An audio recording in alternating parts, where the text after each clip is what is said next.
Squatting Saffron. I hope you guys are all doing well. I have decided that I'm going to be doing a series of nutrition. So for the first chapter, I'm going to be busting any myths and mistakes that people commonly make when it comes to nutrition, and I will make more videos dedicated to nutrition in the future. But for today, I hope that you guys like this video, and don't forget to hit that notification bell so you can be updated on the other chapters that I will be talking about in nutrition series. And as always, follow me on my Instagram, Squatting Saffron. As a certified NASM nutrition coach, I think that nutrition is the most important thing when it comes to losing weight, building muscle, or your fitness journey in general and overall health. I have used items from what I've learned from NASM, and I've also used this book right here, and I've also used this book right here and made a list of some common mistakes and myths associated with nutrition. So let's get started. For the first mistake that a lot of people make, if you do, is skipping breakfast. Do not skip breakfast. I know that when I was researching and Googling, some people were saying that you should do exercise on a fasted state, and that is before your breakfast. I am the other way around. I've seen people who did not have breakfast and they go into the gym or throughout their day and they feel low on energy, and they can see themselves snacking frequently or picking foods that are just not good for them in general. So I would stick with that old rule of never to skip breakfast, even if it's something small like a smoothie, just 2 eggs and a bread, something small. But it is important that you don't skip on it, because when you wake up in the morning, you want to fuel your body after it's been rested and fasted for 8-9 hours, 7 hours, 6 hours, depending on how long you sleep. And then the next day you need your body to wake up and function throughout the whole day, so it starts off with breakfast. Another myth that I commonly see is that people think that carbs are bad.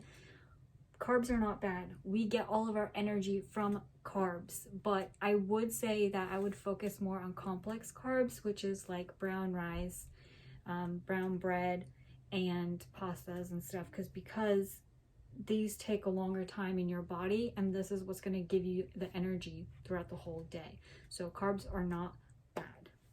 Before moving on to the third myth or mistake, I will put a card up here if you want to watch the common fitness mistakes. If you watch that one, it might sound a little bit repetitive in this video, but this video is going to be strictly nutrition. So if you haven't watched that video, I highly recommend watching that one too. The third one is that fats make you fat. Now, like I said in my previous video, fats do not make you fat. It's when we have extra calories and we don't burn those extra calories, that's how we get fat. Fats are good. If your body doesn't have sufficient carbs for energy, it turns into fat to look for that energy and uses that throughout the day. The fourth one is not consuming the right amount of calories that you need. If you go on Google right now and you go onto a website, if you go to MyFitnessPal, any of these, you will put in your height and weight and your goal, and you will get a number. You will go on the next website and you'll get another number, and you do it to a third website and you get another number. All of these numbers will be different. I have played around so much with those numbers that honestly I got so confused, but thank God now I am certified nutrition coach, where they actually gave you the right formulas and macro percentages and numbers, so that then I can put the right amount of calories and macros for my body. And that's something that I'm going to share later on in the series, is how you can set your macros and calories depending on your activity or personal goals. Moving on to the next one, and this is one that I really question, and I question people who follow this too, is following a fad diet without knowing the consequences. So things like low-fat diet, or things like do this diet and you'll lose weight in 10 days, or do this diet and you will detox your body in 15 days. Now, these are all fad diets because they don't stick for long. That's just like fads in fashion. It's a trend. It doesn't stick for long. But your body is not a trend, and I will always say this, so don't treat it as so. I would say that fad diets are very short for the short term, but when you look at overall health, you want to look at it long term. So after you've done the 7 days detox or 10 days restricted calorie, what happens after those 10 days is always my question. So another mistake that people make is that they detox their body and they're like, oh, well, you know what, this month I'm just going to detox. I'm going to have a detox drink. Your body already detoxes it itself. You don't need to do it. With a sufficient amount of nutrient-dense foods that contain good vitamins, minerals, and BCAA, you're going to achieve that detox goal. But other than that, you don't need to physically go and detox your body if it already does it. Next one is commonly that I see that people do is that they cut out a certain food group. For example, they cut out all carbs or they cut out all fats.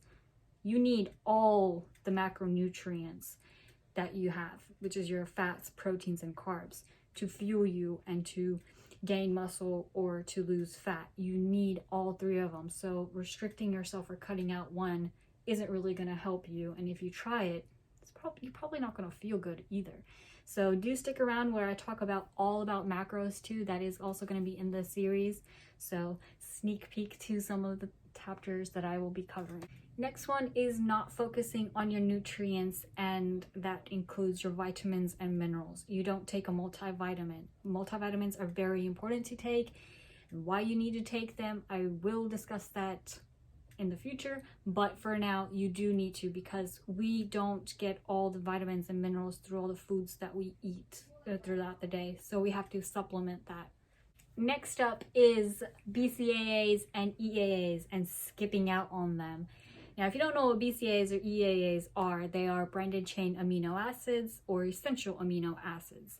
I will talk about this further again, but for now, what I want you to know is that BCAAs and EAAs are the building blocks of muscle, okay? It is what prevents the soreness if you're going to be weightlifting a lot. It's what builds muscle, like I said, is the building blocks. So they get together and put more on size. So you recover faster whenever you're doing heavy resistance training. Up next, I'm going to talk about fiber. So golden rule, women should have 25 grams of fiber a day and men should have 38 grams of fiber a day.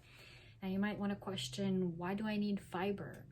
Because it helps aid in weight loss, helps your digestion, and it also helps the absorption of the foods and minerals that we are eating, okay?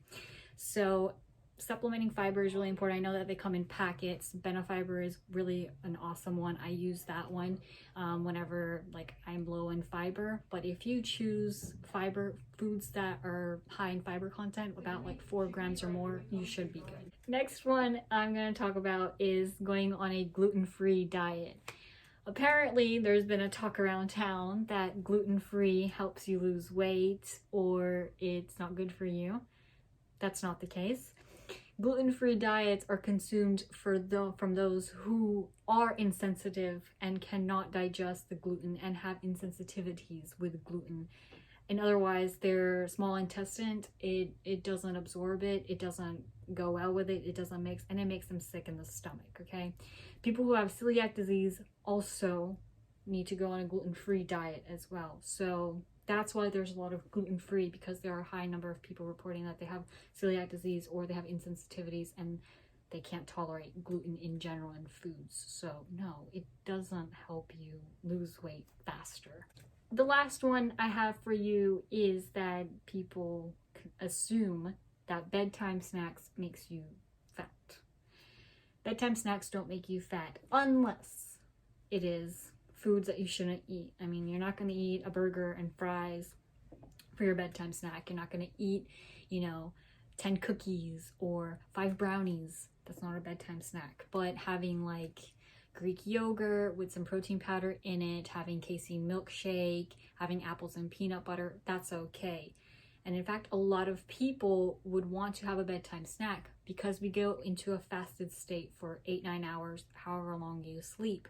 And in that much time, athletes and people who go to the gym who want to lose weight or build muscle think that your bodies will recover and repair itself while you go to sleep with obviously good foods like a little bit of carbs, and mostly people have a bedtime snack of like protein and stuff. So that's not a bad idea. But like I said in the beginning, if you skip out on breakfast and you wake up late, you're going to want to frequently snack a lot throughout the day, and you're also going to want to pick foods that are generally not healthy. So you want foods that are just quick and easy, and you'll probably catch yourself eating out a lot and snacking a lot too, and then that is how you gain weight. But no, eating bedtime snack does not make you gain weight.